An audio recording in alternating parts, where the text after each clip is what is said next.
Right, welcome to Virgil 7. You may remember that Cloanthus is being hard pressed by Menestheus for first and second place, and that's where Virgil starts this part of the story. So he says, Ed fours, that's perhaps and perhaps, aequatis capiscent primia rostris. That's capiscent, that's a kind of subjunctive. They would have taken, that means, but they didn't. Okay, it's a kind of counterfactual part of a conditional. They would have taken the prizes with levelled or side by side prows, with their prows side by side.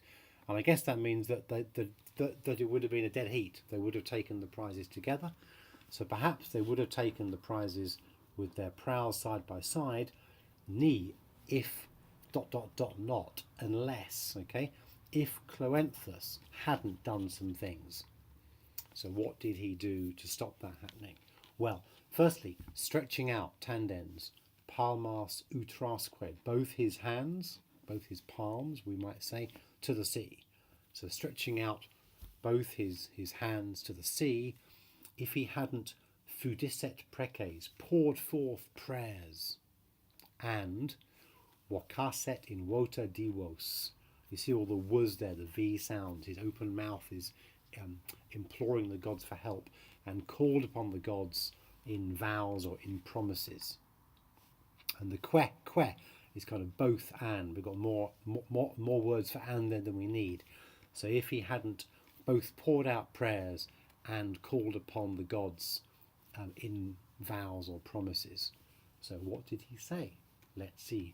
Di quibus imperium est pelagi, or di quibus imperi est pelagi, gods, to whom the power is of the sea, so who have power over the ocean, perhaps. Quorum, quorai quora curo, whose seas I race over. Okay, and you see as I was reading it, I was trying it twice because the M's there, the imperium and the there, those two syllables disappear when you read it, which is a sign of speaking quickly. Okay, they disappear because the following word begins with a vowel, so they elide, E-L-I-D-E. So di quibus imperi est pelagi quorai quora curo. So there are more syllables in there than he has space for in a way, which shows how urgently he's speaking. And the repetition of quibus and quorum, okay? Gods to whom there is power over the sea, who have power over the sea, and whose quora, whose seas, waters I race over. So he's got the gods' attention, the gods of the sea. And now what's he going to do? Now the whole word order here is quite confused and tricky, so follow closely. Vobis, to you, litus, happily, ego, I, hoc in litere, agree, on this shore, a candentem taurum, a white bull, in the accusative, constituam, I shall set up or place, antaras rather, in front of the altars, and voti reus goes together as a debtor, it says down there, as a debtor of my vow. So he's saying, okay, basically I promise to give you a white bull, sacrifice a white bull on the beach, ... if you let me win is the idea, okay? So to you happily I will set up on this shoreline a white bull before the altars as a debtor of my vow.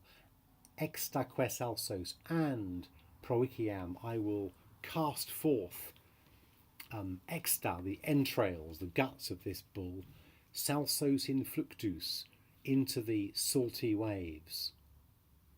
And fundam, a third thing he'll do. So the first one is constituam, second one is proiciam, third one is fundam. You see the am for the future tense of the third and fourth conjugations. And I will pour, same word as fudisset, interestingly, I'll pour liquid, clear wines. Okay, so he'll do all these things, and the implication is the part of the request is I'll do it if you let me win. Good, that's it. So the neck and neck, they would have had a dead heat if Cloanthus hadn't done this massive prayer. So we see in the last section what, if any, effect this prayer had.